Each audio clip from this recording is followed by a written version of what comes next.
لە پێناو بەرزڕاگرتنی یادی لە دایکبوونی پێغەمبەری ئیسلام درودی خوای لێبێت ڕێکخراوی شاوێرد بۆ هۆشیاری ژینگەیی هەڵمەتێکی نەمام چاندنی لە خانوەکانی شەهیدانی یەکێتی لە هەولێر دەست پێکرد.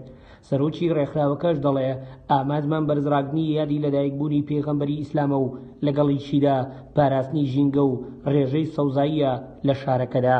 بە پێویستمان زانی هەڵمەتێکی دارچاندن ئەنجام بدەین لە گەڕەکی شەهیدان. بەڕاستی ئەو گەڕەکە زۆر لایەن فرامۆش کرایە. هەڵمەتی دارچاندن ئەمڕۆ ئەنجام دەدەین، دارەکان هەندێکی دەچین و ئەوان تریش بەسەر ماڵەکاندا دابەش دەکەین. ئاماژوان لە هەڵمەتە ئەوەیە ژینگە پارێزی سەوزای زیادکردنی ڕێژەی سەوزایی بە خۆمان دەزانین لە کوردستان و بەتایبەت شاری هەولێر ڕێژەی سەوزایی زۆر کەمە.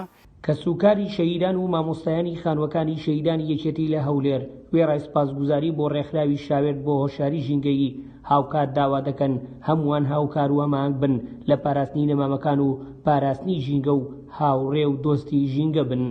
جێگای خۆشحاڵیە دەبینین لە ماوەی ڕابردوو ئەو ڕێکخراوە ئیشوکاری زۆر دەکات لە بواری ژینگە و لە هەمان کاتیشدا ئەو گەڕەکەشی بەسەر کردیتەوە. زۆر جێگای خۆشحاڵیە بۆ زیاتر سەوزکردنی گەڕەک و شار و وڵاتمان. ئەوەی لێرەدا گرنگە باسی بکەین ئەوەیە کە ئەو دارانە کە دەچیندرێ یان دەدرێتە ماڵەکان ئەوەیە کە ماڵەکانیش خەڵکەکەش ئیحتیمامی پێ بدا وا بکاتن دارەکان سیز نەبن بەڵکو ئاو بدرێن خزمەت بکرێن تاوەکو گەشە بکە.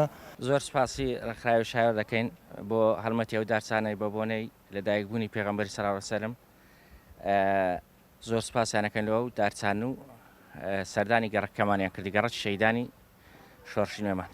لەم هەڵمەتی نەمام چاندنە زیاتر لە 50 نەمام لە بەردەرگای ماڵە شەهیدەکان چاندرا و ژمارەیەکی زۆریشان بەسەر ماڵەکان دابەش کرد بۆ ئەوەی هەر شوێنێک کە دەستی ڕێکخراوەکەی نەگاتێ نەمامەکە بچێن و ئاو هەوایەکی ساف و ژینگەیەکی جوان ببەخشن بە شارەکە. هەریار کەریم، گەلی کوردستان، هەولێر.